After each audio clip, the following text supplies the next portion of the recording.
Conflicts challenge order. When we struggle to make sense of the road ahead, we seek anchor in metaphors and in symbols. I remember, last year, when conflicts were raging in Europe and West Asia, we had assembled Raisina under the banner of Chaturang, that ancient board game of war and craft. This year, as conflicts nudge themselves towards a peace which sometimes seems more conflicted than the wars itself, the theme chosen is Kal Chakra, the wheel of time. First of all, the metaphor of the wheel actually challenges the linear notion of the arrow of time as something which is constantly moving forward inexorably towards progress and growth. The chakra, gives no such false assurances. The unending progress of any civilization, of any nation or race, or manifest destiny of anyone is not guaranteed by any cosmic order. We repeat mistakes, our best intents lead to consequences we never intended, and order frequently does descend into chaos. The chakra actually signifies a motion which is far more complex than the circular monotony of a wheel. It is about cycles of decay and cycles of renewal. It is about the dance of the planets, which is set in motion by a balance of mutually opposite forces.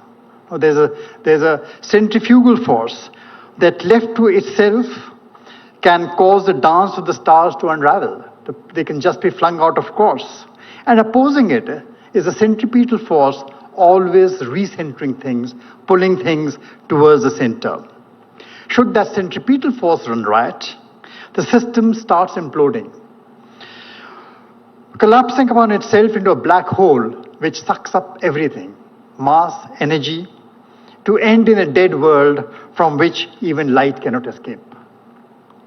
At one extreme of the spinning vortex of time is a fragmenting order, which is called the mandal, the fragmenting pattern, tearing apart the cohesion of societies, disrupting the environmental balance, hyper-individualism, ecological collapse, dissipating into a world of entropic decay.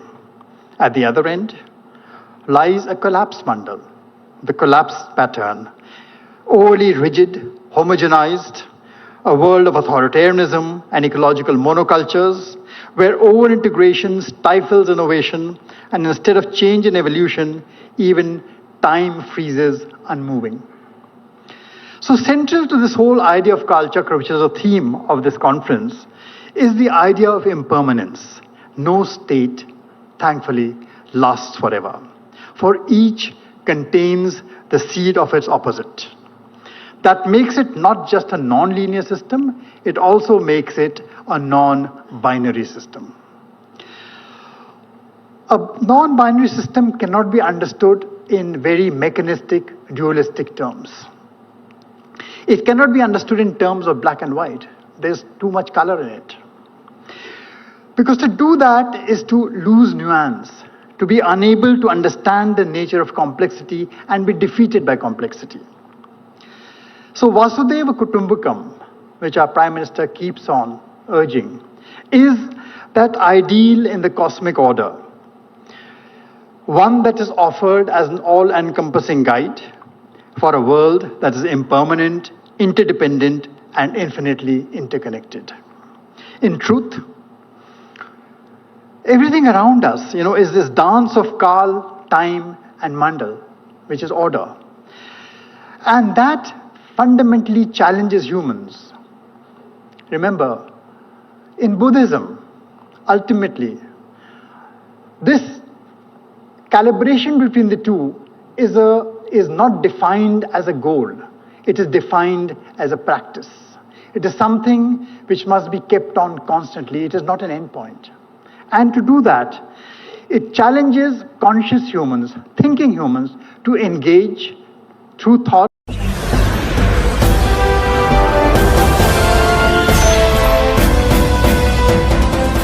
आप देख रहे हैं live news 9 99 राष्ट्र सबसे पहले।